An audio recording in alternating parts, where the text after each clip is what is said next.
Pecha Kucha 21, Romance of the Three Kingdoms. So I'm going to be talking about some Chinese historical figures. I apologize in advance for poor pronunciation. So Romance of the Three Kingdoms is regarded by some as one of the three heavyweight books of China. Everybody knows about this. In China, it's about, yeah, and I've read the books.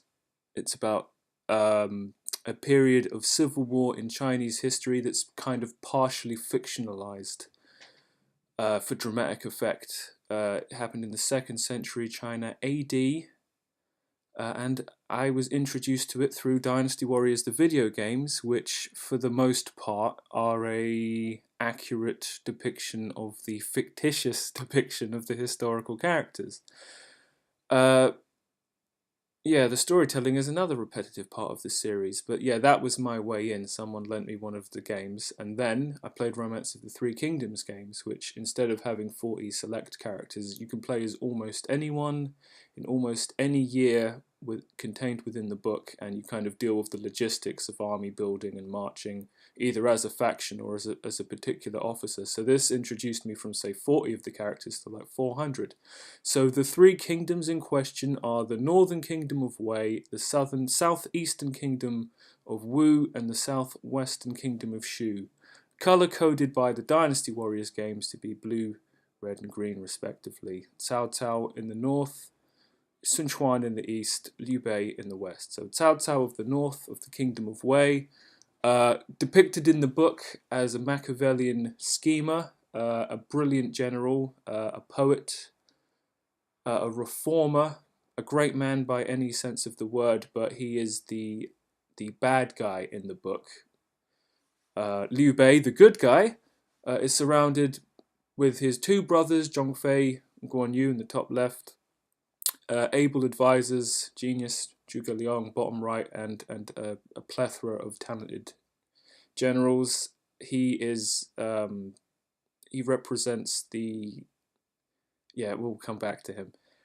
Sun Quan is the third generation of the Sun clan to have the Southlands in his command. He again is a capable leader and has hired great officers and strategists, and he vies for control with the other two.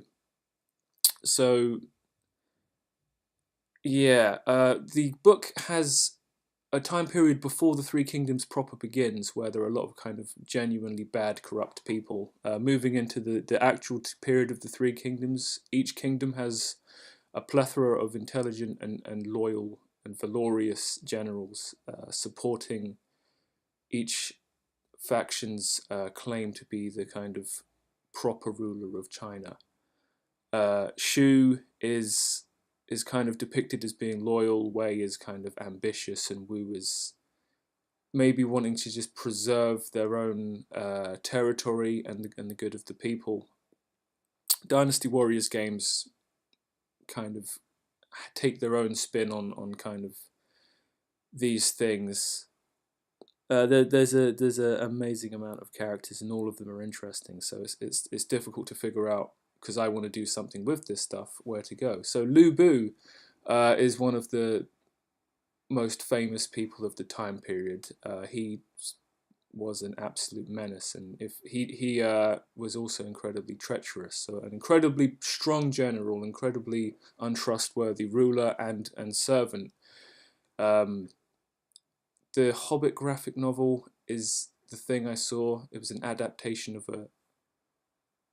a book, yeah, into a comic that made me think, yeah, maybe I could do something in the future with Romance of the Three Kingdoms. So I'm looking at Liu Bei and Lu Bu and all of these people and thinking, how do I go about capturing what I like about the book? So back to Lu Bu. He defended Hulao Gate from just about everybody, all of the people mentioned above, from Dongjua, who had the Han Emperor in his captivity. It's I think the test bed of what I'm going to try and draw to see how I'm going to do this whole thing. Reference is awkward because I don't live in China, so I'm kind of at the mercy of the internet and any reference books I can find. I'm not sure there's an awful lot of historically accurate reference material out there as well. We're talking about almost 2,000 years ago in the past.